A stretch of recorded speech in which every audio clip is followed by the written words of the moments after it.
I'm Planet Rudy, and this is the Bluprint. Today we have a special guest for y'all. She owns her own marketing company and is currently the marketing director for multiple restaurants, including Karate. Let's give a warm welcome to Jazz. Woo! Yay, let's go, guys. How many years have you been doing marketing for? I chose this career when I was in high school, actually. Wow. And was part of like DECA, which is a nationwide, maybe worldwide now, who knows, like club. Yeah. So I've literally been doing it since then, and I did work study programs where I was literally doing it in sophomore. Very cool. Sophomore year. What's that, 2005? 6? Show your age.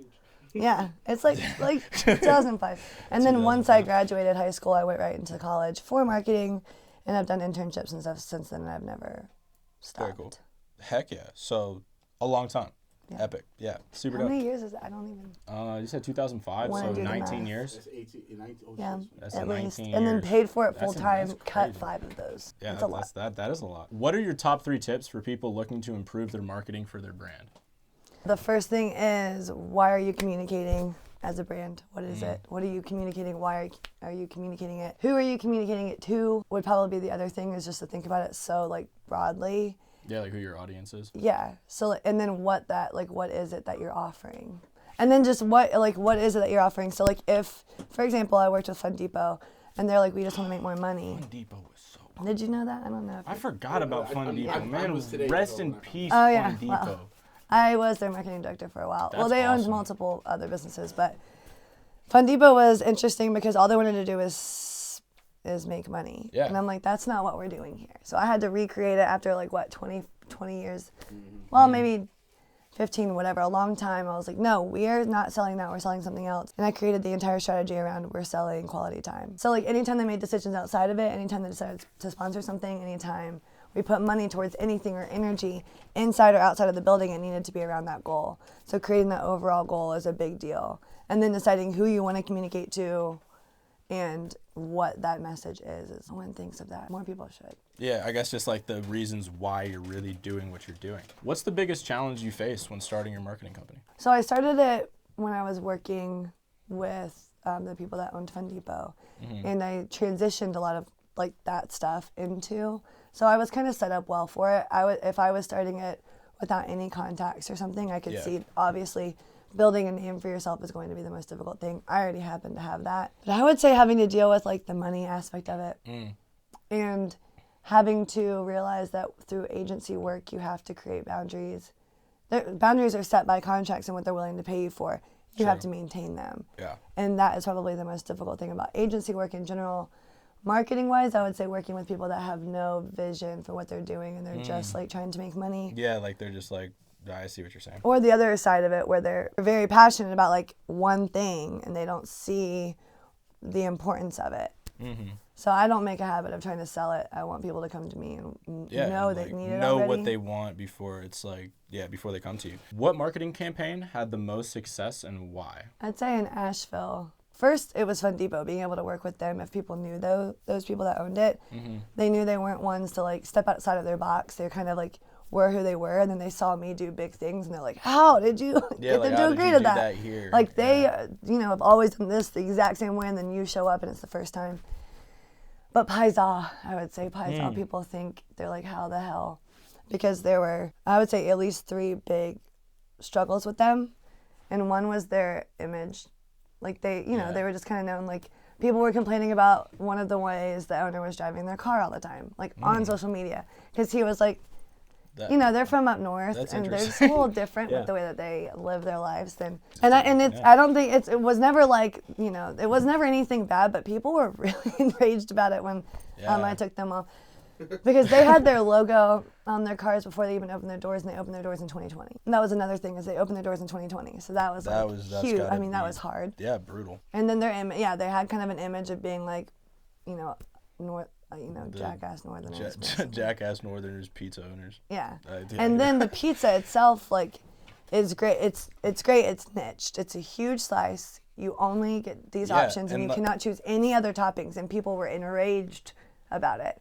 Yeah. And so I was like, okay, what's the brand here? Well, we have like, there's a douche aspect, like not letting me put artichokes on my pizza or whatever, olives, whatever. And maybe artichokes, but you can't add to it. So people were like, that was the feedback was that, like, what the hell? I can't even walk in here and get the pizza I want. You're making me choose 5 options. And then they're, you know, the way they were driving, the way they were being perceived. And so I created that brand as like a nice, like, Colorado the bad boys vibe. of pizza. Yeah. Kind of. Yeah. But like in a nice, funny way, in a clever way, in a more creative way than being like, yeah, here's your pieces, deal with it. Gotcha.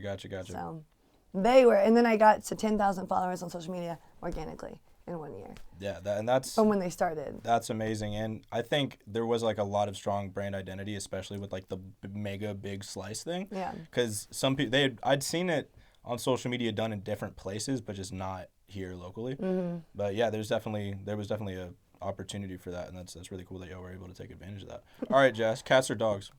Dogs. Why? Because cats are terrifying and suck, and I hate them. And you hate them? Kind of, yeah. I'm also allergic to them, like really Oh, bad. well, that kind of boxes you into like one option there. But I'd also say dogs because I understand them. They make sense to me. I think pack animals make more sense. And cats being on their own, even in the wild, are like I love conniving. cats. I'm totally a cat guy. Look at what Scar did to fucking Mufasa, bro. Like, we didn't see that. Like, that was fucked up. That's a Disney movie. But we can't. How many Disney movies support this idea? Yeah. It's pretty intense. I had no idea how that movie was going to Aristocats? Yeah. Oh my god, I don't even like that movie because... And then you got like 101 Dalmatians, and that's like... Poor little babies, and then they're all like... Yeah. And they're like heroes, you know? That's true. That they it's did, like Slytherin versus like every other house. What musical artists are you listening to right now? Gosh, everything. I'm always listening to Drake. I mean, that's the first thing I usually put on in Mac Miller. That's what I was listening to on the way here. Yeah. There's a song called Stick Season. Don't even know who it's by, and I like probably listen to it once a day. Nice. And it's just sweet. What's your favorite Drake album? Oh, I don't know. I like pretty much all of them. I like when he's a little sappy little baby in the beginning. Mm-hmm. I like when he gets pissed. I really like when he gets pissed. The disses and whatnot, yeah? Yeah. Fuck that shit.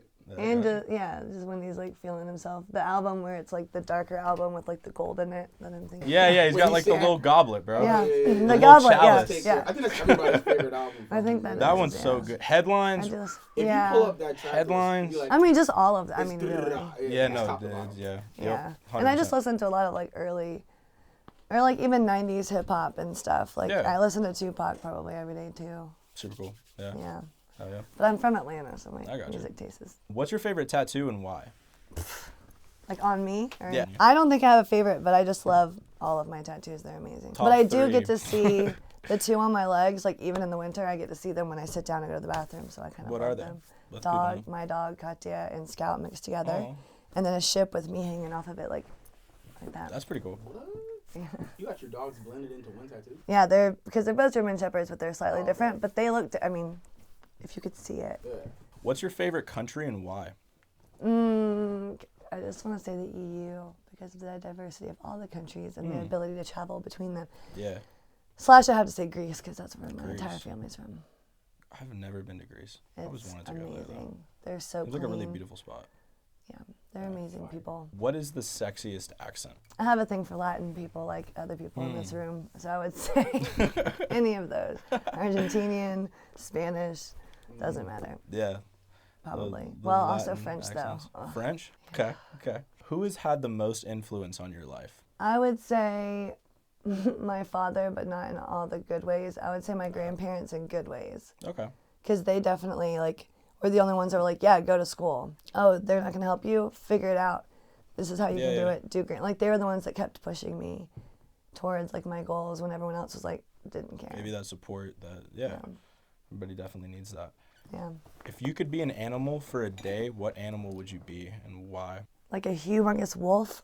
A humongous wolf. Yeah. How big we talking? I want to be big enough to, like, be able to jump over, like, cliffs pretty easily. So, like, Clifford big. Yeah, but a wolf. Meaner. Yeah. Meaner. Like, what's that? Twilight. Like, them, when they turn into wolves, now they're, like, huge and, like, kind of magical. Yeah. Or something that flies, I guess, but everything that flies seems so, like, fragile. Yeah. If you could be an ocean creature, what creature would you be in the ocean? Maybe a jellyfish, because they're A jellyfish? because That's a they're good like one. the deadly one, like the most. Yeah. Like, Like there's so many the deadly man-o'-war jellyfish. Yeah, or that like tiny box little one that's jellyfish. like super pretty and like kills people. Yeah, is like It's like extremely and it's toxic. like yeah, and it's like white and glows. I'd be a whale basically. shark for sure. A whale shark would be dope. To be It'd a be well, Because you're like Or no an one's hunting otter. you other than you. Oh, otters are the cutest animals ever. and they can hold their own. I'd love to have a river otter as a pet. Yeah, Like, it would like be the unhappy little ones unless they you have at lived the in a nature river. center are like the cutest things ever. I just like Yeah. see them there and they're just like, I have one on the back right here. Oh, hell yeah. It's on his back, and there's 2 of them, and they're cuddling. oh, I know. hell yeah. I actually kind of forget about it because it's It's a I big can't old see tattoo. it. If you could have any animal as a pet, what animal would you have? like a raccoon. A raccoon? That That'd be it kind of cool. wasn't gonna hurt me. Or a panda. Panda. Or a red panda, which is a mixture of both. Actually, that's Red my pandas answer. are really small and adorable. And they're yeah. like trash pandas, Yeah, no, I've seen them. They're dope. and their tails are super long.